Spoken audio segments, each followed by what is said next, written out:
Para jemaah yang dirahmati Allah Subhanahu wa taala, alhamdulillah kita semuanya bersyukur kepada Allah bisa kembali bersama-sama di majlis yang sama-sama kita cintai, yaitu Mushola Nurul Ilmi. Dengan kajian malam ini adalah tafsir Al-Quran surah Al-Fajr ayat 1. Tahsinnya sudah ya? Tahsinnya sudah. Kemarin itu wal fajri, wakofnya adalah wakof rumi. Wakof rumi itu tidak bisa didengar oleh telinga, tapi akan terlihat oleh mata. Dikarenakan mewakofkan suatu kalimat, huruf sebelum akhirnya bukan huruf mat. Jadi huruf akhirnya kudu ada di makhrajnya, di tempat keluarnya. Wal fajr, bukan wal fajr. Bukan wal fajr, wal fajr. Nah, langsung makhraj ro-nya itu ada. Kan keluarnya ro itu punggung lidah. Nah, di sini nih, Bu, punggung lidah tempelkan ke langit-langit depan. Wal fajr. Jangan wal fajr, sama. Wal fajr walayalin ashr. Gak ada bacaan model begitu. Wal fajr, mantulkan qalqalah, kemudian rohnya munculkan dengan kita menyimpan lidah pada tempat roh, yaitu di langit-langit depan. Wal fajr. Nah, roh jangan dibaca wal fajri. Kalau dibaca wal fajri bukan wakof namanya. Wakof itu mematikan huruf akhir. Wal fajri. Nah, ini namanya wakof rumi. Hati-hati, kemarin dicontohkan dalam takbir walillahil hamdu. Nah, ada dalnya. Jangan sampai berhenti di M. Bahaya kan kemarin itu. Sepanjang malam menghinakan Allah, bukan mengagungkan Allah. Walillahil hamd. Berhenti di M. Dalnya hilang. Maka itu bukan mengagungkan, tapi menghinakan Allah. Walillahi, bagi Allah, al-hamd, hak kecil yang sedang meriang. Bayangkan sepanjang malam menghinakan Allah, menuduh Allah dalam keadaan meriang. Bagaimana bisa berkah setelah lebaran? Makin terpuruk dan makin susah. Walillahil hamd, pakai hal besar lagi. Bagi Allah yang sedang kebingungan, dalnya nggak ada. Ham, ya parijal ham, ya kasyifal gham. Kan ada doa, wahai zat yang mengurai kebingungan. Ham itu kebingungan. Nah, makanya hati-hati. Walillahil hamd. Makhraj dal itu ujung lidah ke daging, ke gusi gigi depan. Ta, ko, dal. Walillahil hamd. Tempelkan, nggak bakal kedengar oleh telinga. Kalau mata bisa lihat. Nah, dalnya ada. Baik. Bismillahirrahmanirrahim. Wal fajri. Waw di sini adalah waw qasam.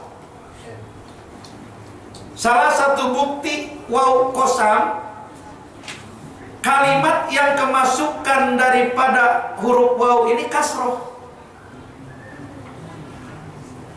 Betul. Wal fajri, rinya kasroh apa patah? Kasroh. Padahal ini kalimat di awal. Kalau kalimat di awal kudunya doma, jadi mubtada. Tapi kenapa ini kok kasroh? Nggak wal fajru, tapi wal fajri. Nah, ini salah satu menandakan bahwa waw yang ada dalam kalimat al-fajr ini waw qasam, waw sumpah. Dalam ilmu nahwu, harful qasam, huruf qasam itu adalah salah satu awamil, salah satu amil, salah satu kalimat yang bisa memerintah. Kalimat isim kudu kasrah. Setiap kalimat yang kemasukan huruf qasam, huruf sumpah, maka wajib si kalimat isim tersebut keberadaan i'rabnya atau barisnya kasrah.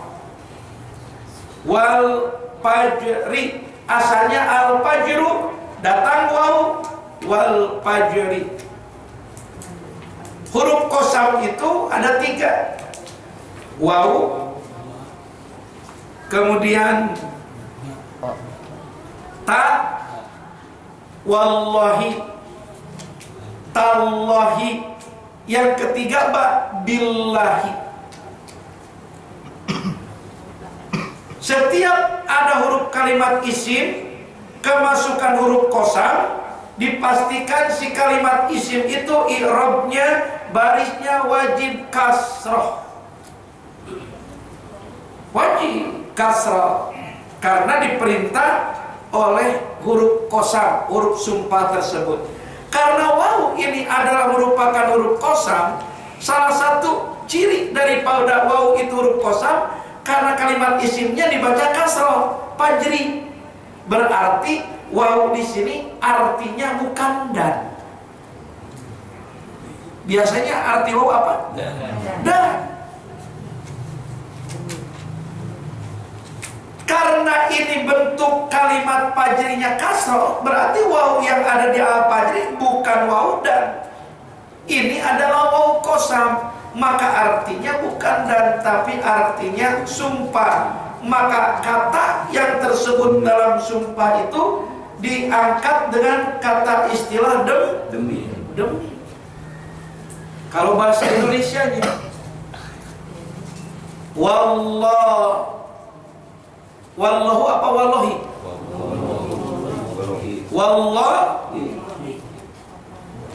Wallahi kalau demi Allah. Wallahu dan Allah beda. Kalau ibu baca wallahu dan adapun Allah.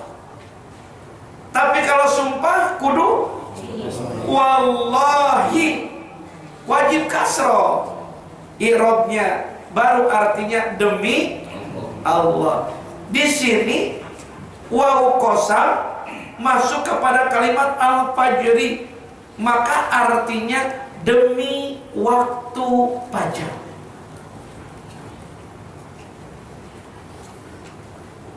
Demi waktu fajar.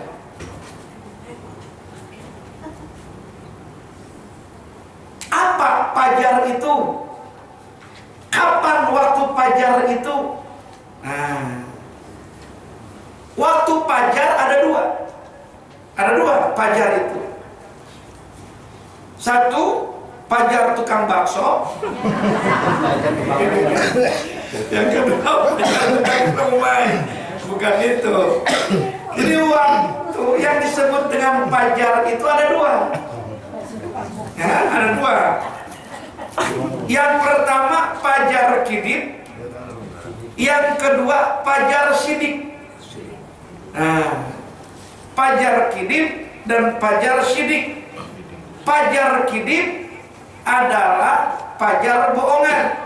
Kalau fajar sidik disebutnya fajar beneran. Fajar itu apa? Fajar itu adalah cahaya yang dikeluarkan oleh Allah di saat akan memisahkan yang namanya malam dengan siang.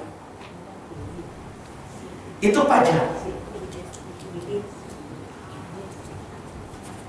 Fajar itu adalah cahaya yang dikeluarkan oleh Allah dari ufuk timur untuk memisahkan atau memindahkan waktu malam ke siang. Itu namanya fajar. Hanya cahaya yang dikeluarkan oleh Allah di ufuk timur ada dua keadaan. Ada fajar yang kidib, disebutnya fajar bohongan. Dan itu tandanya cahaya dikeluarkan oleh Allah. Fajar kidib tersebut cahayanya apa? Menjulang ke atas. Ke atas tuh menjulang. Tuh ke atas, memancarnya ke atas, terang ke atas. Kalau bu ibu, pak bapak bangun setengah 5 atau di pesawat kita tengok ke timur, nah nanti bakal muncul cahaya naik ke atas, terang ke atas. Nah ini tidak akan lama cahaya ini hilang lagi, maka disebutnya fajar kidib, fajar bohongan, kidib. Nah maka pas fajar yang keluar bohongan ini itu dijadikan untuk adzan awal kalau di kota Mekah.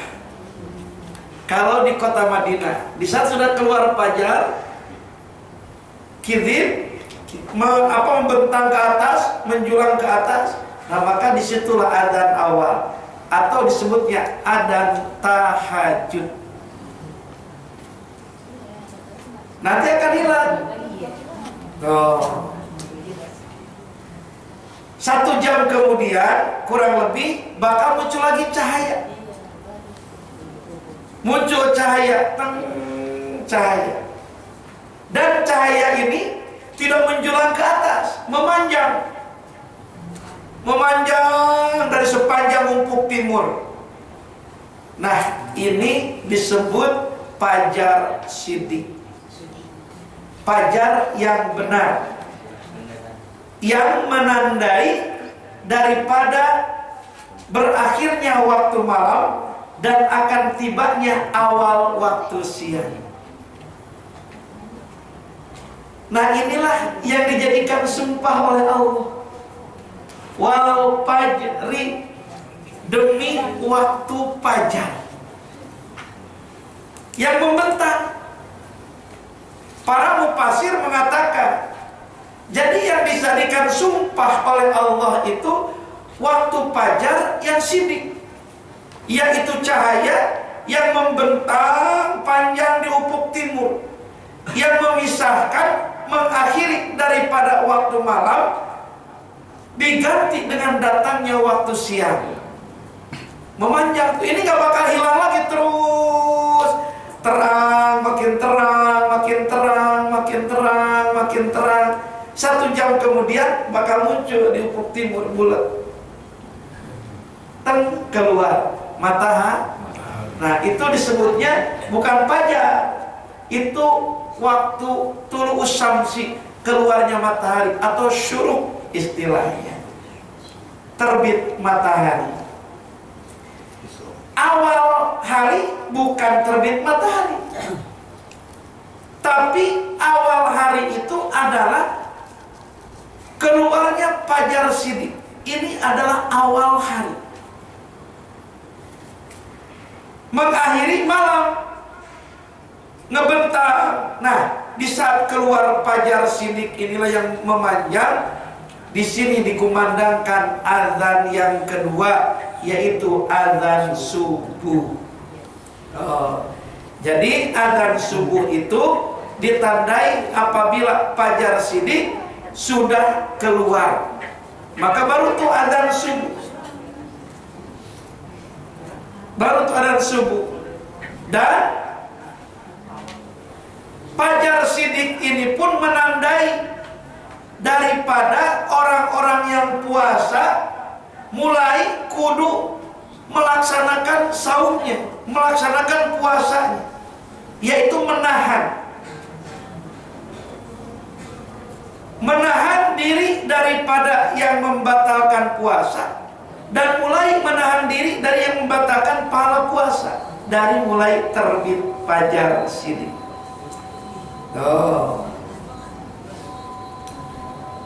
Kenapa wal fajri ini, waktu fajar ini dijadikan sumpah oleh Allah? Berarti waktu fajar ini adalah sesuatu yang sangat istimewa, sehingga dijadikan sumpah, diangkat sumpah oleh sang penguasa alam semesta. Yang biasanya hal-hal yang dijadikan sumpah itu perkataan-perkataan yang begitu mengagungkan. Model kita sumpah yang disebut adalah nama Allah, nama Allah, nama Sang Penguasa. Demi Allah, tuh. Wallahi, demi Allah, demi Rasulullah. Jadi sumpah itu mengambil kalimat ataupun sesuatu yang sangat istimewa. Maka sumpah yang jadi itu mengatasnamakan nama Tuhan. Nama Tuhan kan itu sangat istimewa dan dijadikan sumpah oleh kita manusia. Tapi sekarang Tuhan bersumpah, dan yang dipilih oleh Allah, yang dijadikan sumpah oleh Tuhan adalah waktu fajar. Ada apa sebenarnya dengan waktu fajar sampai sehebat itu dipilih oleh Allah untuk menjadi kalimat sumpahnya Allah? Berarti ada sesuatu yang harus kita pelajari tentang waktu fajar tersebut.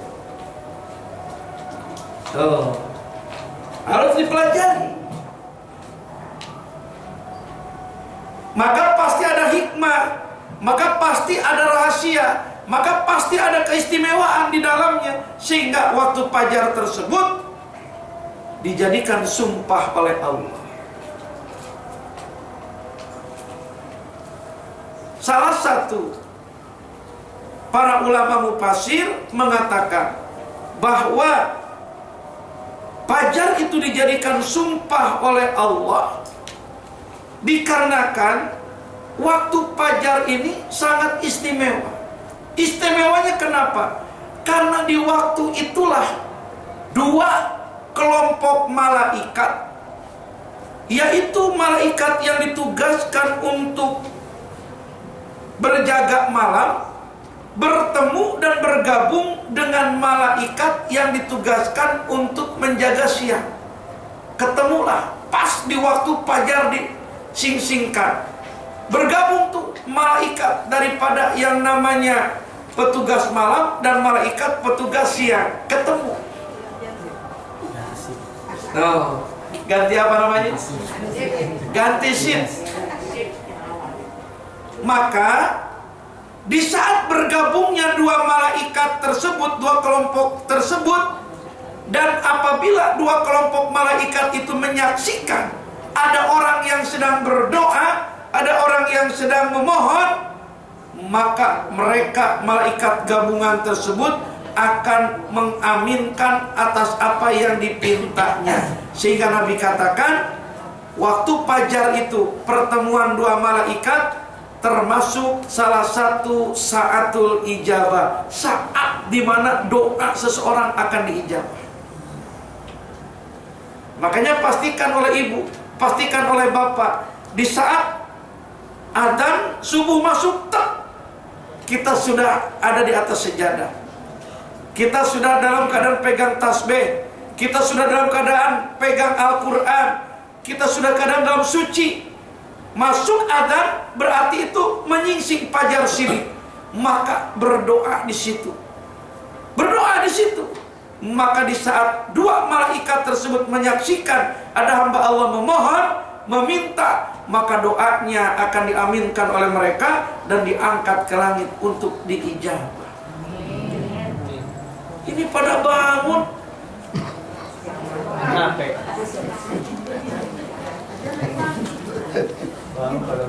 Di masjid Rasulullah ala Muhammad sallallahu alaihi wasallam.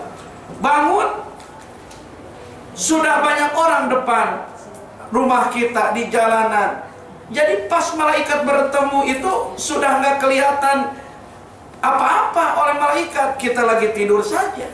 Nah, maka ini adalah salah satu rahasia kenapa fajar ini dijadikan sumpah oleh Allah. Jadikan waktu itu untuk menggapai semua hajat dengan saatul ijabahnya, kita berdoa di dalamnya. Angkat tuh pas masuk adzan itu kita berdoa. Satu. Yang kedua, waktu fajar menyingsing itu adalah salah satu pilihan yang diperintahkan oleh Allah kepada malaikat Jibril, dan malaikat Jibril diserukan kepada baginda Rasul di saat Nabi membawa pulang dari perjalanan Isra Mi'raj sholatnya 5 waktu. Kan sholat itu awalnya 50 waktu untuk sehari semalam. Bayangkan kalau itu dibawa sama Nabi ke bumi 24 jam dibagi 50 waktu, berapa menit sekali itu? Baru nyuap dua suapan udah harus sholat.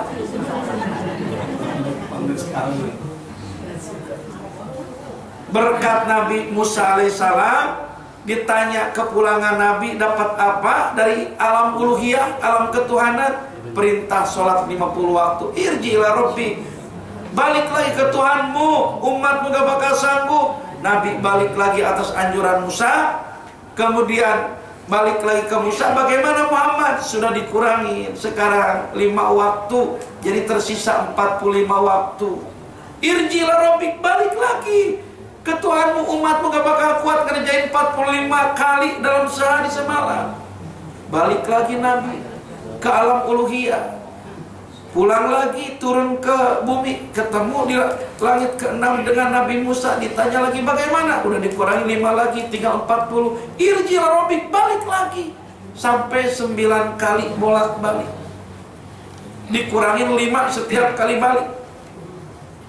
Udah 9 kali balik, ditanya lagi bagaimana Muhammad sekarang, sudah dikurangin lagi Musa, yang tersisa tinggal 5 waktu. Apa kata Musa? Irji ila rabbik, balik lagi kamu ke Tuhanmu, ke alam uluhiyah. Umatmu banyak yang bakal kuat mengerjakan 5 waktu itu. Balik. Tapi kata Nabi, izin Musa. Izin apa? Malu, astahi, saya malu Musa. Udah biarkan aku bawa tugas 5 waktu ini ke bumi, dan aku akan berdoa kepada Allah biar umatku ringan dan bisa melaksanakan tugas yang 5 waktu ini. Dibawa turun ke bumi 5 waktu, dan belum tahu yang 5 waktu ini kapan kudu dikerjakan. Betul? Orang dari 50 waktu dikurangi, kapan itu dikerjakan? Bawa tugas 5 kali aja dalam sehari dan semalam, kapan kudu dikerjakan 5 waktu itu? Nggak tahu Nabi. Maka menunggu petunjuk Jibril. Koma.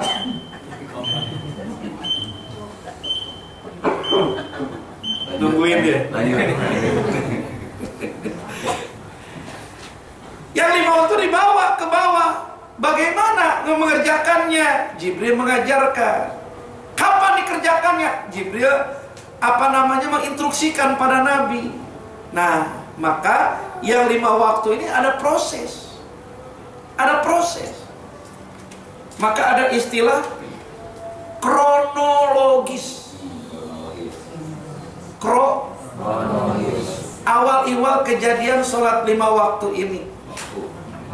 5 waktu diperintah oleh Allah langsung saja kepada Nabi Muhammad, sujud sekarang, lakukan tuh yang 5 waktu di sini.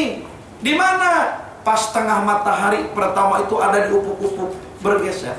Kenapa Jibril harus di tengah hari begini? Karena saat inilah pertengahan matahari ada di atas langit, Allah menciptakan jahanam. Jadi sujudnya manusia di waktu di mana diciptakan jahanam, sujudnya itu yang akan membendung, membenteng jahanam, akan melahap dari tubuhnya orang tersebut. Maka sholat duhur itu dikenal oleh kita karena duhur itu dohir. Gunanya salah satunya untuk membentengi tubuh kita tidak tersentuh api neraka jahanam. Maka yang sering ninggalin sholat duhur, jebol tuh bakal kena jahanam. Nah, sujud Muhammad di sini, sujud Nabi. Sholat 4 rakaat. Selesai, belum ada perintah lagi. Pas matahari miring sesuai benda itu, bayangan sesuai dengan tinggi bendanya, Jibril bilang lagi, Muhammad, berikutnya kerjakan sholat yang keduanya di sini. Kenapa Jibril waktu lagi santai-santainya begini? Dikarenakan pada waktu kemiringan matahari inilah bapak moyang manusia Adam melakukan kesalahan, memetik buah khuldi. Maka sujud di waktu di mana bapak moyangmu melakukan kesalahan, agar sujudmu, sholatmu di situ akan membentengi, membendung tidak terulangnya kesalahan yang dilakukan oleh bapak moyangmu, yaitu terseret melakukan pelanggaran atas larangan Allah, tergiur dengan syahwat melihat buah khuldi. Tuh, buah khuldi. Jadi sholat asar ini membendung syahwat biar tidak terperosok tertarik dengan buah khuldi. Nabi Adam di situ memetik buah khuldinya, sholat asar lah. Nah, sholat asar ini untuk melindungi syahwat kita, karena buah khuldi sampai sekarang masih ada. Masih ada. Karena Siti Hawa di saat menelan buah khuldi tersebut tidak sampai perut. Kalau sampai perut bakal digiling jadi darah, jadi daging, haram. Ditahan oleh Allah di dada Siti Hawa, sehingga muncul tuing. Tuing. Nah, ini buah khuldi. Makanya hati-hati. Sekarang buah khuldi itu banyak bergelantungan. Aki-aki saja kalau melihat buah khuldi tuh. Jadi istilahnya itu syahwat kita akan terseret di saat melihat buah khuldi. Di laki-laki ada buah khuldi, ada syahwat. Jadi sholat asar itu kesalahan bapak moyang supaya tidak terulang. Bentengnya sholat asar. Makanya kalau kita sering ketinggalan sholat asar, siap-siap syahwat kita tidak bisa kebendung kalau melihat lawan jenis kita. Tuh. Iya, bentengnya. Ami. Hati-hati. Asar bro. Iya. Kita aja yang udah sholat asar masih nyeluduk aja gitu kan. Masih nyeluduk, keseret hawa nafsu. Apalagi kalau nggak sholat asar, habis tuh syahwat kita memporak-porandakan. Dilalap semua kemaksiatan gitu, ngikutin hawa nafsu. Dua, kemudian nunggu lagi. Pas terbenam matahari, Jibril perintahkan lagi, Muhammad sujud sekarang yang ketiganya. Kenapa Jibril harus saat matahari tenggelam ini? Karena di saat matahari tenggelam dulu bapak moyangmu Adam dipertemukan kembali dengan istrinya Hawa di Jabal Rahmah. Tepat pas matahari terbenam di hari Jumat. Sujudlah, tanda bersyukur bapak moyang menyatu lagi. Maka sujudmu di waktu itu akan membawa keharmonisan dalam pasangan hidup, seperti disatukannya waktu itu pasangan dua yang telah terpisah Adam dan Hawa. Akan menyatunya kembali kasih sayang dengan sholat di waktu di mana dipertemukan Adam dan Hawa. Sholat maghrib lah. Oh, jadi sholat maghrib supaya rumah tangga sesuai dengan menyatunya waktu itu Adam dan Hawa ketemu kembali, merajut kembali yang namanya rumah tangga. Nah, maghrib itu salah satu manfaatnya adalah rumah tangga kita biar akur, biar tentrem sampai surganya Allah. Maka jangan salahkan siapa-siapa kalau sering ninggalin sholat maghrib, rumah tangga banyak cekcok, banyak berantakan. Tidak diberikan kenyamanan. Kekuatan maghribnya gak ada. Udah berapa tuh? 3. Nabi nunggu lagi. Di saat tidak ada cahaya sama sekali di langit, yang merah udah hilang, yang kuning udah hilang, menjadi gelap. Jibril menyerukan lagi, Muhammad, saatnya sekarang kau sujud. Perintah sholat yang keempat waktunya. Nabi sholat di waktu itu. Kenapa Jibril harus sholat di waktu pas kegelapan tiba? Karena di saat cahaya di langit sudah tidak ada, Allah membuka semua pintu keburukan. Allah membuka semua pintu kejahatan. Jadi bergeraknya kejahatan, bergeraknya makhluk-makhluk yang tidak baik ada pada di saat matahari atau cahaya hilang di langit, datangnya kegelapan. Bendung semua kejahatan, jangan sampai tiba dalam kehidupanmu dengan sujud di waktu di mukanya pintu kejahatan dengan sholat isya.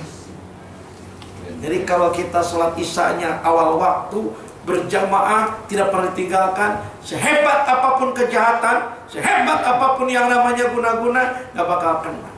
Bentengnya sholat isya. Biasanya ibu-ibu mah sholat isyanya ditunda-tunda. Apalagi kalau lagi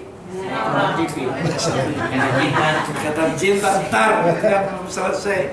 Kalau bapak-bapak lagi Persija main, namanya isyanya belakang.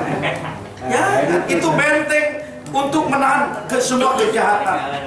Ya, tinggal berapa waktu?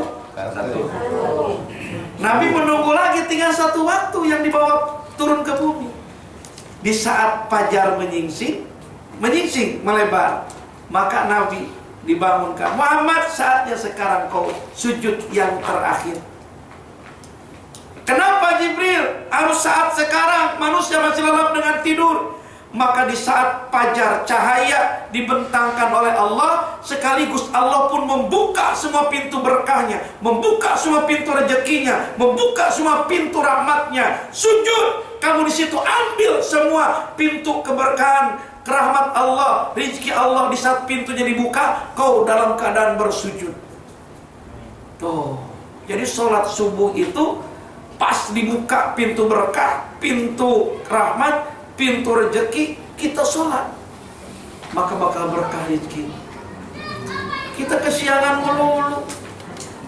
Orang udah pada nyomot, orang udah pada ngambil, kita sisanya doang.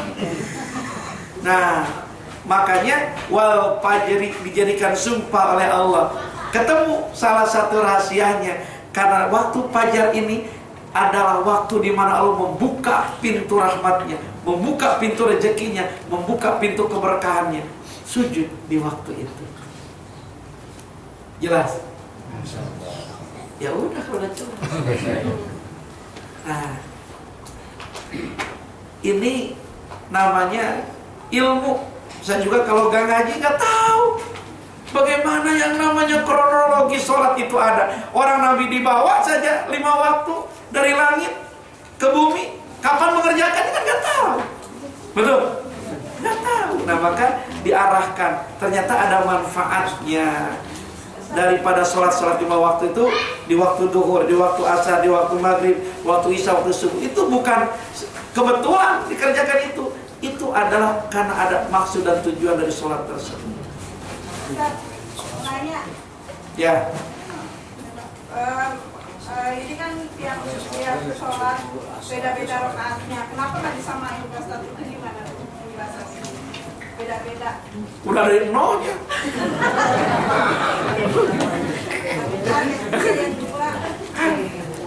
Jawabannya ayat ketiga.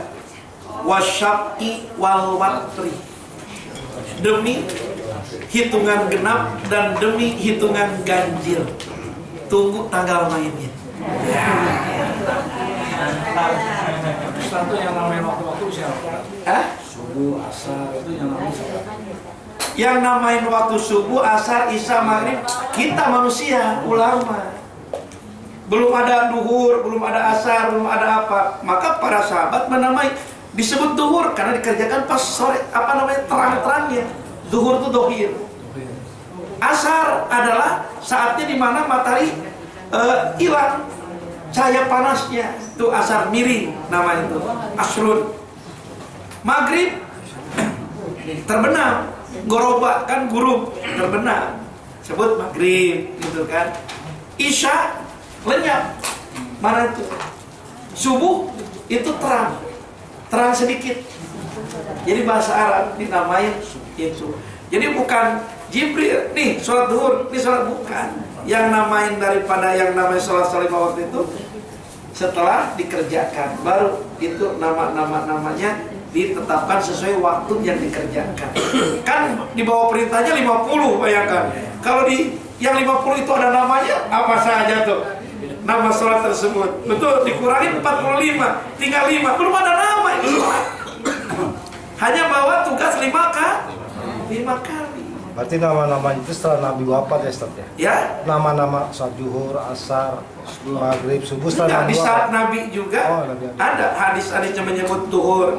Kalau Nabi subuh itu nggak pernah menyebut, tapi sebutnya fajar. Kalau Nabi wal fajri ini di hadis. Kan Nabi juga mengalami sholat, Oh iya. bukan Nabi wafat. Kalau tahun Hijriah setelah Nabi wafat. Kalau sholat kan dialami nama Nabi, maka dinamailah sholat duhur karena pas siang hari, sholat asar. Ya Bu, jadi kenapa kok nggak disamain genap semua gitu kan? Yang tiganya, ada yang duanya. Nah insya Allah nanti panjang umur kita bahas di ayat wasyaf'i wa watri, demi hitungan yang genap dan demi hitungan yang ganjil. Nanti Tunggu tengah main.